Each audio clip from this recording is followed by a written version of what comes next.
అందరికీ నమస్కారం. మన చేతిలో మన అదృష్టం. ఇందులో భాగంగా చాలా విషయాలు ఇంతకుముందు తెలుసుకున్నాం. ఈ వీడియోల్లో చాలా విషయాలు తెలుసుకున్నాం. చేతిలో రేఖలు ఎంత తెలుసుకున్నా హస్త సాముద్రికలో ఎంతో కొంత నిరాశ ఉంటుంది, ఇంకెంతో ఉన్నట్టుగా ఉంటుంది. ఆ చేతిలో రేఖలు అలాగ ఉంటుంటాయి. కొన్ని సంవత్సరాలు కొన్ని నెలల తర్వాత కూడా మారుతుంటాయి కూడాను. మనం ఇప్పుడు చెప్పింది 6 మాసాల తర్వాత మళ్ళీ మారుతుంది. అందుచేత ప్రస్తుతానికి వివాహ సంబంధాల గురించి దాని గురించి తెలుసుకుందాం. వివాహ రేఖ ఎలా ఉంటుంది, ఇవి పూర్వజన్మ ఫలితాలను బట్టి, పూర్వజన్మ కర్మ ఫలాలను బట్టి మనకి ప్రాప్తిస్తుంటాయి వివాహ బంధాలు. బుధరేఖ, ఇది బుధస్థానం. ఈ భాగంలో ఉంటాయి 1-2 రేఖలు ఉంటాయి. ఇలాగ ఇవి వివాహ రేఖలు. పెళ్లి రేఖలు అంటారు, వివాహ రేఖలు అంటారు. ఏ విధంగా పిల్లలంటే ఆ విధంగా పిలిస్తే ఇవి వివాహం. ఈ మధ్యలో ఒక రేఖ ఉంటుంది ఇలాగ. ఇందా చెప్పాను కదా, 1-2 ఉండొచ్చు, ఆ విధంగా ఉండదు. కంపల్సరీ వివాహం అవుతుంది.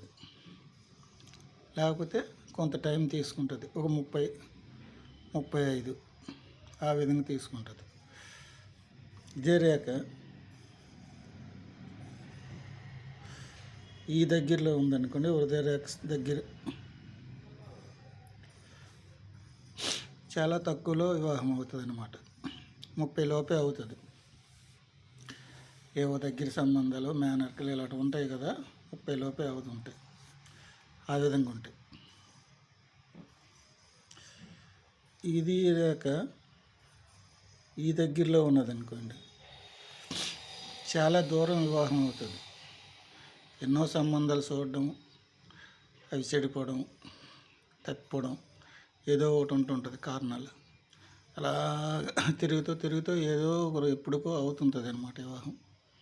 ఒక 40-45 ఆ విధంగా ఒకటి ఉంటుంది. చాలామందికి పెళ్ళిళ్ళే కష్టము. ఆ విధంగా రేఖ అంత దూరంగా ఉంది కాబట్టి చూసుకోండి. అంత దూరంగా ఉన్నట్టు వివాహం లేట్ అవుద్ది అనమాట.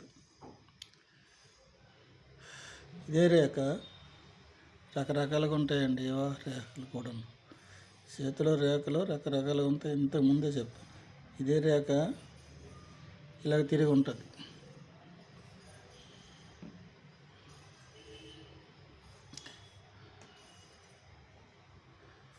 అలాగున్నట్టుకుంటే ఆ జాతకుడికి వివాహం యాక్చువల్గా జరగదు.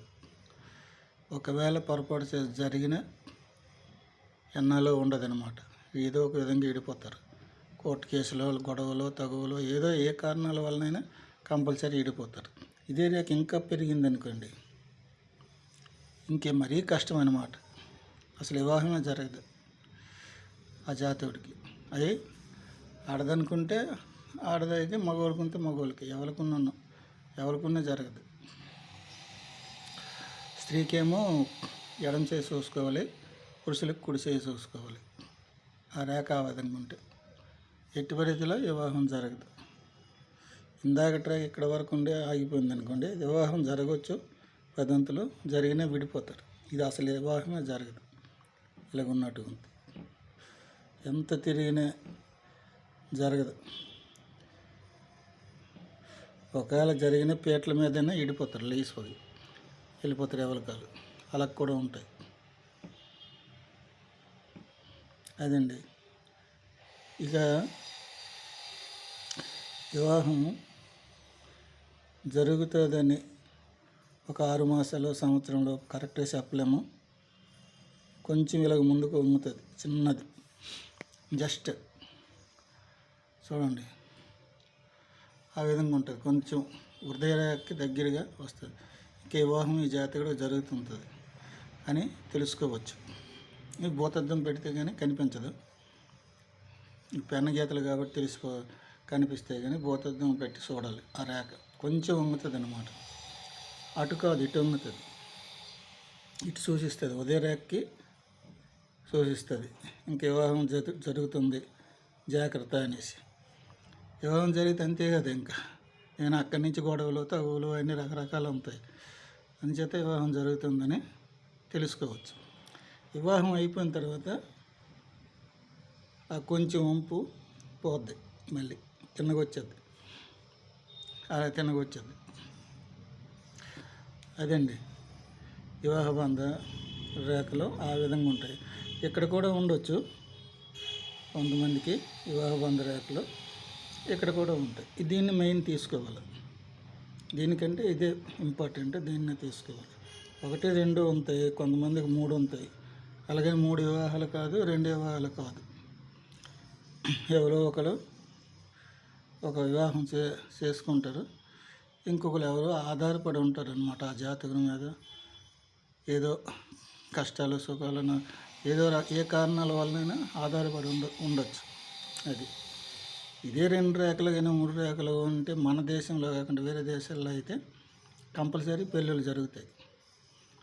పెళ్ళిళ్ళు జరుగుతాయి, సంవత్సరం 4 సంవత్సరాలుగా 5 సంవత్సరాలుగా విడిపోతుంటారు, మళ్ళీ పెళ్లి చేసుకుంటారు, మళ్ళీ విడిపోతుంటారు. అది వేరే విషయం. ఇక్కడ మన హిందూ సాంప్రదాయం ప్రకారం కొంచెం కష్టమే, రేఖలున్న వివాహాలు జరగడం కష్టం. అది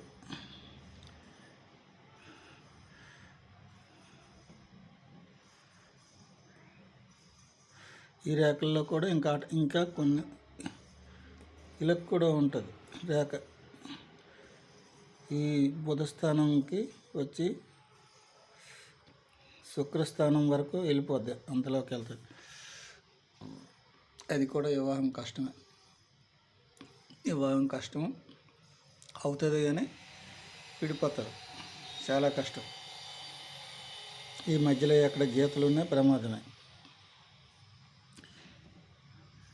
అలాంటివి ఉంటాయి. అదండి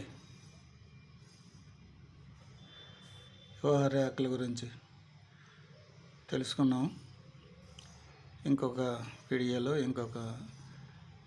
ఇంకో దేని గురించైనా తెలుసుకుందాం. చాలా ఉన్నాయి, విద్య గురించి కానీ లేకపోతే ఉద్యోగం గురించి ఇలాంటివి ఉంటాయి కదా, సేమ్ అవి కూడా ఇలాగే ఉంటాయి రేఖలు. వాటి గురించి తెలుసుకుందాం.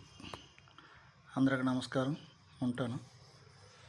అన్నీ చూడండి, వీడియోలు చూస్తే మీకే అర్థమవుతుంది, మీరు ఇంకొకరు చెప్పడానికి అవుతుంది. నా వీడియోల్లో కొంతమంది సగం చెప్పి ఆపేయడం ఇలాగేం కాదు. ఆ వీడియోలు ప్రతిదీ కానీ చూసినట్టుంటే మీరు ఇంకొకరికి చెప్పడానికి కూడా అవుతుంది అన్నమాట. మీరు నా కోసం ఫోన్ చేసి ఫోన్ నెంబర్ లేదు పెట్టండి నాకు అనవసరం లేదు. వీడియోలన్నీ చూస్తే ఏదో ఒకటి మీ చేతిలో ఉన్న రేఖలు ఎక్కడో దగ్గర ఏదో వీడియోలో తగులుతాయి. అన్నీ రకరకాలుగా ఉంటాయి కదా. అది ఇందులో అయితే శుక్రస్థానంలో అయితే మరీ ఉంటాయి గీతలు. ఒక్కొక్కటి చెప్పాలంటే చాలా కష్టం, చాలా ఉంటాయి శుక్రస్థానంలో. అదండి, అందరికి నమస్కారం, ఉంటానండి.